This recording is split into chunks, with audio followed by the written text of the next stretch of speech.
Sahabat keluarga Vincenzian yang terkasih, salam Vincenzian, salam seger waras. Kita jumpa lagi pada hari ini dan hadir di antara kita seorang Imam Vincenzian bernama Romo Benedictus Adi Sabto Widodo CM, yang dalam hal ini beliau adalah pendamping rohani para suster Alma. Nah, dalam kesempatan ini kita mau mengenal lebih jauh beberapa hal yang menjadi semacam semangat Romo Adi di dalam mendampingi atau membina kehidupan rohani para suster Alma. Romo Adi, selamat jumpa. Selamat jumpa. Ya, Romo Adi boleh bercerita bagaimana kehadiran Romo Adi sejak kapan, kemudian sebagai apa, dengan tugas apa, silakan. Ya, terima kasih Romo Parno. Saya hadir di Alma Putri dan Alma Putra kemudian itu sejak tahun 2013 dengan surat tugas dari CM. Pada waktu itu Romo Jansen masih ada dan saya pada waktu itu menggantikan perutusan Romo Handoko sebelumnya. Jadi sebelum saya berarti Romo Handoko gitu. Lalu kemudian saya mendapat perutusan di Alma dari CM hingga hari ini. Jadi biasanya perutusannya setiap 3 tahun. Dan sudah ini periode ketiga. Begitu. Di Alma itu saya disebut sebagai pembina rohani. Nah, kalau istilahnya pembina rohani itu kayaknya hanya berhubungan dengan hal rohani. Tetapi pada prakteknya tidak hanya hal-hal rohani. Jadi boleh dibilang segala sesuatu deh yang berkaitan dengan Alma. Maksudnya? Jadi selain pembina rohani, hal-hal yang rohani tentu saja saya lebih banyak bersama Alma itu dalam pembinaan, entah pembinaan calon, entah pembinaan lanjutan begitu. Dan juga dalam pendampingan banyak hal. Jadi tugas saya sebenarnya adalah semacam animator gitu ya, motivator ya, yang membantu Alma secara khusus dalam kaitannya dengan spiritualitas Vincenzian. Jadi mungkin kata formator bisa mencakup lebih banyak lagi kali ya, Romo? Bagian dari itu. Jadi mungkin kalau orang bicara formator itu lebih hanya pada yang pembinaan. Dan itu biasanya juga pembinaan awal. Tapi saya juga terlibat dalam pembinaan awal maupun pembinaan lanjut. Romo, di awal ketika Romo diutus untuk masuk ke komunitas Alma mendampingi para suster dan pada akhirnya juga pada para calon, juga kemudian hingga saat ini, bagaimana perkembangan perasaan Romo pada saat masuk dan pada saat ini itu bagaimana? Perkembangan perasaan. Ya, baik. Jadi memang saya sudah lama tahu tentang Alma dan tentang Bekti Luhur. Bahkan sejak dulu saya di Malang dalam performansio imamat saya itu sudah tahu. Tapi tidak pernah dekat, juga tidak pernah banyak terlibat, juga tidak pernah banyak tahu gitu. Hanya tahu sekedar ini Alma, ada Bekti Luhur gitu. Lalu 2009 dugaan saya kalau tidak salah adalah ketika CM secara resmi membuat kerjasama gitu dengan Romo Jansen dan CM dalam hal itu. Jadi ada kehadiran secara resmi Romo CM di Alma. Nah, bagi saya pada awalnya saya juga tidak tahu banyak, tadi saya bilang tapi ini perutusan, saya menerima perutusan itu dan saya mencoba menjalankannya dengan semampu saya dan sebaik-baiknya gitu. Dan saya bilang pada awal tuh mungkin hampir 1 tahun di awal itu saya tidak banyak terlibat, hanya saya paling memberi konferensi, rekoleksi gitu. Dan saya sambil mengenal, sambil ya gitu ya, mengenal gitu ya. Dan lama-lama semakin terlibat dan semakin terlibat hingga sekarang ini. Nah, perasaan saya tentu saja ya awalnya saya ingin tahu, ragu-ragu, dan sekarang ya semakin menyatu.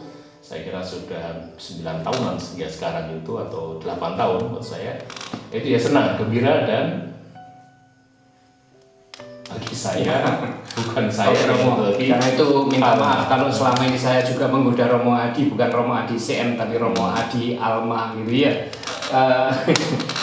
Melihat apa yang telah Romo kagumi di awal, tapi juga Romo mengatakan baru makin paham ketika sudah berada di dalam gitu. Nah, apa dari sisi spiritualitas dulu Romo? Apa yang kemudian membuat Romo katakan tersentak? Ya ampun, aku baru tahu ada hal-hal yang semendalam ini gitu.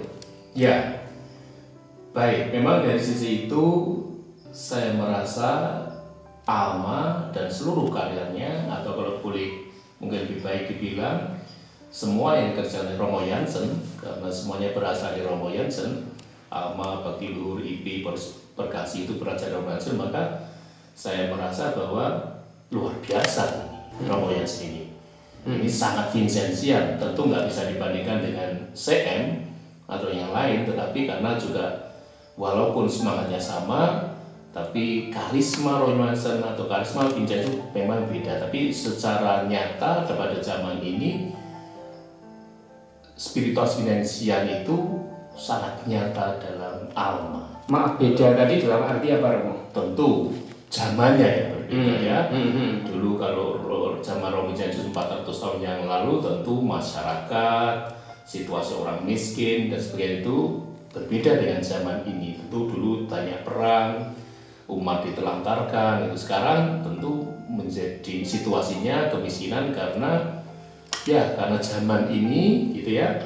Ya tentu ada kemiskinan yang terlebih khusus yang ditangani Romo Jansen adalah orang miskin dan berkebutuhan khusus. Jadi mewujudkan Injil bagi mereka yang miskin dan berkebutuhan khusus. Nah, jadi kalau mau dikatakan sebenarnya misi Romo Jansen itu sebenarnya adalah satu, yaitu misi awam. Misi awam itu diungkapkan, dibutuhkan dalam misi iman, itu lebih berhubungan dengan pelayanan kepada orang-orang miskin dan berkebutuhan khusus, entah di dalam wisma maupun di luar wisma. Di luar wisma berarti di kampung-kampung, di daerah-daerah. Jadi mereka mengerjakan ini dengan yang disebut dengan cari, bina, rehab atau rawat. Itu yang misi iman. Misi itu ada misi kasih. Sedangkan yang misi iman adalah lebih pada pengembangan iman di daerah-daerah, tempat-tempat di mana pelayanan imam itu sangat terbatas, ya sangat terbatas, stasiun yang jauh dari jangkauan imam. Nah, maka Alma diutus ke sana. Jadi semuanya jadi namanya adalah misi awam, terdiri atas misi iman dan misi kasih. Kira-kira begitu. Oke. Boleh ngintip ya Romo. Ngintip dalam arti di dalam proses-proses itu, kalau saya perhatikan itu keberpihakan totalitas para suster Alma itu luar biasa. Betul. Gimana proses formasionya kok sampai jadi para yang seperti itu? Baik, inilah kehebatan Romo Jansen, konfrater kita itu luar biasa. Pada umumnya kalau saya mempelajari pembinaan di dalam Alma itu memang sangat berbeda dari waktu ke waktu. Tetapi yang pasti adalah bahwa Romo Jansen membina para Alma itu secara otodidak juga. Jadi orang langsung diterjunkan ke tempat-tempat misi itu atau ke wisma-wisma itu langsung dan ya tentu diberi bekal sedikit atau secukupnya, mereka langsung diterjunkan dan belajar dengan kekurangan, dengan kesalahan, dengan jatuh bangun, Nah, itu menurut saya yang juga membentuk itu. Nah, itu tetapi kemudian bentuk atau model pembinaan makin hari juga makin berbeda sejalan dengan Romo Jansen yang sekarang sudah 4 tahun ini meninggalkan kita atau meninggalkan mereka. Jadi memang pembinaan secara otodidak ya, secara langsung praktek menghadapi situasi-situasi yang situasi apapun ya, baik dalam misi iman maupun dalam misi kasih. Gitu. Ya, menyangkut keterlibatan Romo Adi sebagai pembina rohani maupun juga formator untuk menyiapkan segala hal yang perlu gitu. Apa yang membuat Romo Adi merasa mudah mendampingi mereka? Tapi juga mungkin ada yang membuat Romo Adi kadang merasa sulit gitu, ada sesuatu kan? Ya, ya mudah, ya sulit, gitu ya. Jadi mudah tentu dalam arti saya dimanapun diterima, ya, dimanapun saya bisa menjangkau para suster maupun para anak-anak mereka semuanya dengan mudah. Ya. Kesulitan mungkin dalam arti apa yang dulu Romo Jansen itu tekankan gitu ya, atau Romo Jansen lakukan untuk pembinaan, untuk karya-karya itu. Nah itu yang masalah saya nggak bisa seperti Romo Jansen, dan juga saya tidak mungkin melakukan seperti Romo Jansen, gitu. Jadi mungkin kalau dibilang sulit dalam arti seperti itu, bahwa saya ini seolah-olah gitu ya, meneruskan tapi tidak gitu dengan seluruh kapasitas Romo Jansen. Betul. Jadi seolah saya ini pengganti Romo di sana sih saya sebut pengganti. Enggak, saya bukan pengganti. Toh kehadiran saya memang berkat perutusan dari Provinsial CN. Iya. Gitu. Jadi ya sekali lagi kalau kesulitan dalam arti ya bagaimana dulu mereka dibina di Romo Jansen yang dengan caranya gitu ya. Tentu saya tidak bisa melakukan seperti itu. Di samping juga tentu saja kehadiran saya kan juga ada batas-batasnya ya. Dalam hal apa ya. Jadi dalam pembinaan saya bisa masuk ke dalam segala itu, dalam semua aspek pembinaan. Mungkin juga dalam rapat-rapat ya, itu saya bisa, tapi mungkin dalam keputusan-keputusan tentu barangkali saya hanya memberi pertimbangan dan tidak mengambil keputusan. Tentu mereka karena ini Alma kan juga adalah suatu tarekat mandiri sendiri gitu. Bicara tentang prioritas Alma dalam misi kasih itu kan jelas sekali, yang mereka layani pertama-tama adalah kalau anak-anak adalah mereka yang berkebutuhan khusus, kalau lansia adalah mereka yang telantar. Bagaimana Romo melihat apa arti ini semua dengan kacamata gereja? Di dalam gereja ini punya arti apa karya para suster Alma ini? Ya, tentu dalam konteks gereja, orang-orang miskin dan berkebutuhan khusus, orang-orang itu berarti juga termasuk anak dan orang dewasa itu. Ya, tentu ini adalah juga umat Allah yang ya pada umumnya itu juga kurang mendapat perhatian, walaupun sekarang semakin hari baik dari gereja maupun dari pemerintah, mereka yang berkebutuhan khusus itu sudah semakin mendapat perhatian. Gereja sendiri juga sudah semakin memberi perhatian itu. Jadi bagi gereja ini kehadiran Alma ini sungguh berkah ya, sungguh juga bukannya gereja, masyarakat, karena di banyak tempat di mana ya gereja sulit hadir, tapi melalui Alma bisa hadir dengan sangat mudah. Jadi bagi gereja ini juga mereka menjadi misinya itu nyata, nyata. Mereka diterima oleh siapapun. Menurut saya, sejauh saya tahu, hampir nggak ada yang menolak mereka. Contoh misalnya di Bandung, tempat yang sulit itu, orang juga menerima kehadiran Alma dengan sangat mudah. Di Banjarmasin yang Almanya juga sulit, sekarang juga sudah menyatu dengan baik. Gitu. Jadi, karena itu berada hampir seluruh Indonesia ya, mulai dari Nia sampai Merauke. Betul. Jadi kalau dihitung keuskupan itu ada di 20 atau 21 keuskupan di Indonesia dan satu di keuskupan di Indonesia 22 keuskupan, sehingga ya hampir merata dengan kehadiran mereka di Indonesia.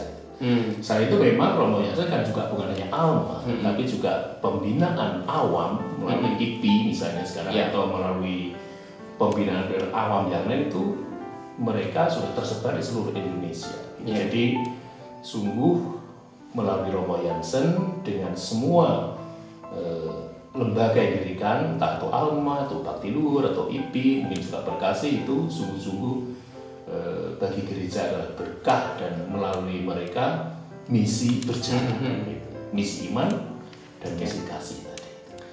Sejauh Romo berada lebih dekat di sana, khususnya tentang misi iman, mereka sangat concern untuk mengembangkan awam. Bahkan lembaganya sendiri memakai asosiasi lembaga misionaris awam, tapi juga sangat getol untuk mengembangkan awam. Bagaimana Romo melihat hasil-hasilnya atau dampak yang ditimbulkan dari aksi yang kontinu dari para suster Alma? Dalam hal itu tentu ada perkembangan sejarah yang panjang. Jadi awal Romo Jansen punya fokus, punya perhatian pada awam, dan itu sungguh menjadi semangat Konsil Vatikan kedua yang mengembangkan kaum awam. Bahkan Romo Jansen sudah memulainya sebelum konsil itu memang luar biasa. Jadi memang itu sejarah, ada sejarahnya, sehingga sekarang ini terwujud atau hadir dalam IP, dalam IP.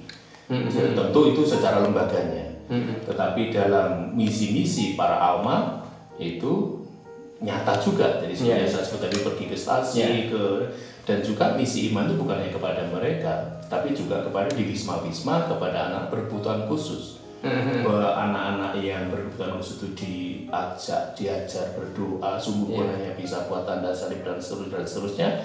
Itu perjuangan yang luar biasa menurut saya.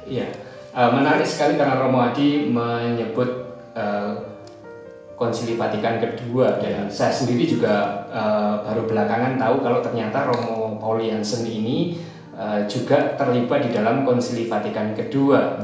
Lalu kemudian pulang mampir ke Belanda, ke negara asalnya, dan kemudian kembali ke Indonesia dan semakin membara untuk mengembangkan awam ini. Jadi persis sejalan dengan spirit aggiornamento itu, bukan jendela lebar-lebar itu ya Romo. Baik Romo, tadi Romo sudah banyak berbicara tentang bagaimana gereja diwakili kehadiran kasihnya itu lewat para suster Alma ini. Tetapi bagaimana peran negara atau bagaimana negara melihat? Seingat saya sekitar tahun 2005 atau berapa gitu, Romo Jansen itu mendapatkan penghargaan dari presiden. Waktu itu masih zamannya Presiden SBY gitu. Lalu bagaimana Romo melihat sambungan antara karya para suster ini dengan misi negara yang punya tanggung jawab untuk memelihara anak yatim piatu dan macam-macam yang tertera di undang-undang kita. Lalu juga mungkin baik juga melihat bagaimana kerjasama para suster Alma dengan lembaga-lembaga sosial sipil gitu, atau yang ada di masyarakat umum gitu. Baik.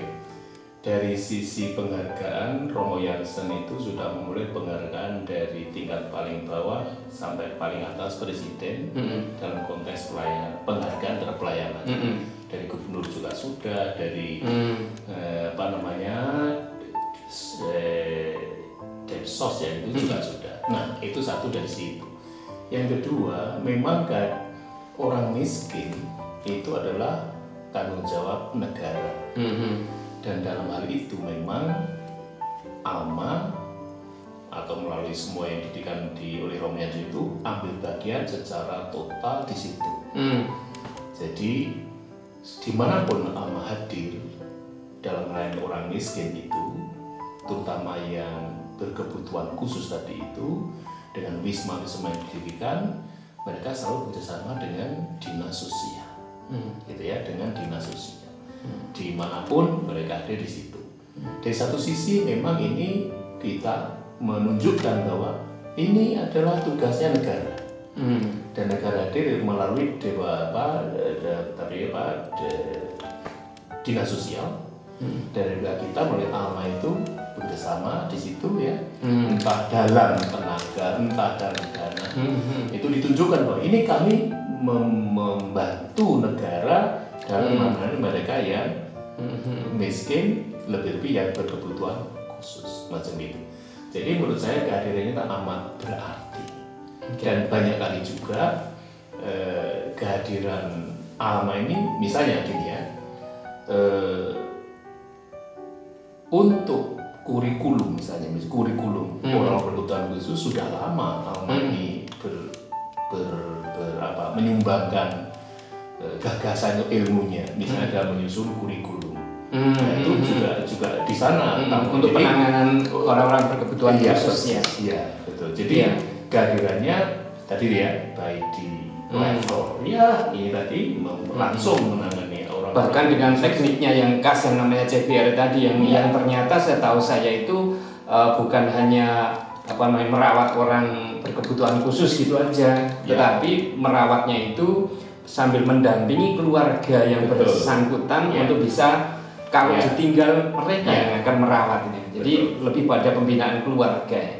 Jadi dalam CPR itu mereka mencari orang miskin, biasanya orang miskin itu orang berkebutuhan khusus disembunyikan oleh keluarga, dipasung bahkan Alma dengan timnya mencari sana, lalu ketemu keluarga dibantu, disadarkan. Kalau mereka bisa membantu sendiri, artinya keluarga menangani sendiri, mereka dibantu, dikunjungi dalam waktu berkala. Kalau mereka tidak mampu akan dibawa ke wisma. Jadi demikian itulah komitmen dari Alma ini dalam membantu mereka yang miskin, lebih yang berkebutuhan khusus. Bagaimana dengan negara? Jadi sungguh juga ya sangat ya, mantap Romo.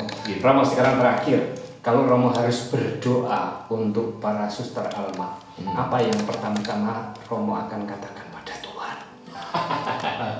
Pasti saya akan mengatakan doa supaya semangat mereka tetap hidup, karena Alma ini juga harus berusaha dengan siapapun ya.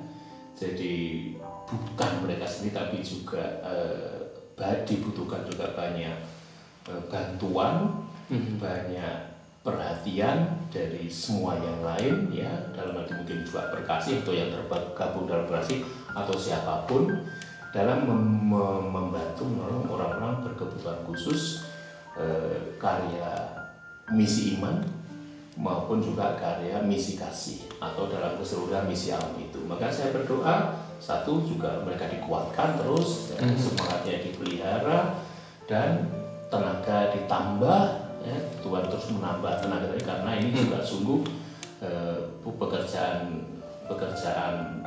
Allah melalui para Alma ini. Lalu dukungan dari semua pihak dalam rupa apapun.